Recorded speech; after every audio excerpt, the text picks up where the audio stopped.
And welcome to philsgang.com, a stock trading education group. So, the 17th, the big day. How do we handle it? How do we know what's going on? Well, everything is based on the 10-year Treasury yield.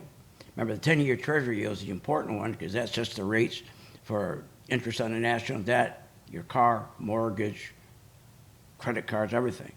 Now, the idea is if we drop that Fed rate, then the 10-year Treasury yield will follow and the economy will get better. That's what they're hoping. Remember, a year ago, when they cut the rate by 50 basis points, the yields went the wrong way. Went from about 3.6% to 5%. That's the wrong way. Is that going to happen today? We don't know. Here's what we do know. If you watch the yields,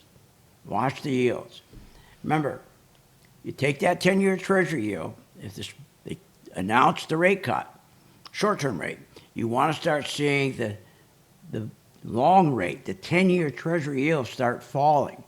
That means that growth stocks are going to benefit, and those are your tech stocks, okay?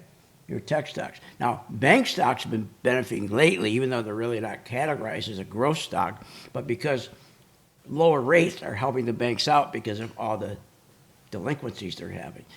But we've been watching the bank stocks go up. We've been watching the tech stocks go up. And there's only a couple of tech stocks, as you know, that are driving this whole market. Now, lower rates, that 10-year, it also tells you the economy is uncertain. We have a weak labor market. We have a slow economic growth. So no, things aren't good. But when you cut those rates, that's the reason. But wait a minute, we have inflation. Why would you cut rates into inflation? You want to raise rates. So this could be a very bad thing that's happening. If he cuts rates into inflation, we haven't seen that in, 30 years?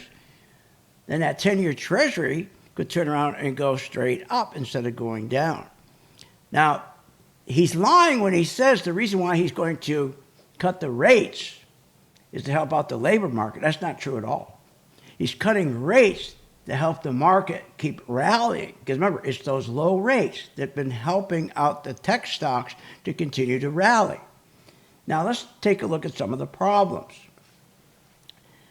This is our margin debt right now. Look at the margin debt.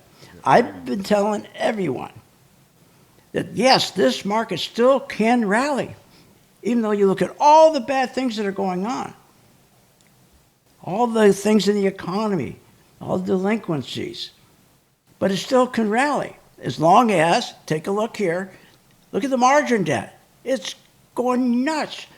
We've never seen investors borrowing so money to buy such few tech stocks. Now take a look at this. So again, as long as margin debt goes up, I don't care how bad the economy is, the stock market still go up. Here's the big one, stock buybacks. Look at the stock buybacks. If the stock buybacks continue to rally, if they keep pushing more stock buybacks and they keep increasing these stock buybacks, especially if you got low interest rates, I don't care how bad the economy gets. I don't care how many people are getting laid off. Right now, we have more people than ever who are collecting unemployment, for God's sake. But it doesn't matter. The stock market is now totally decoupled with the economy. Take a look at this. Apple, $100 billion. Alphabet, $70 billion. I mean, it's just outrageous. So as long as stock buybacks keep looking like this, I don't care how bad the economy is, they're going to keep rallying it. In other words, the bubble will just get bigger. Finally, money supply.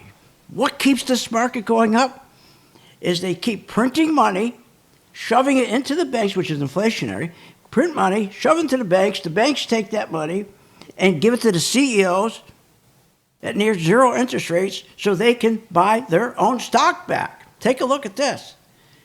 Here's the tech stocks relative to the money supply. Here's your tech stocks, and here's the money supply. So, increase money supply, increase stock buybacks, increase margin debt.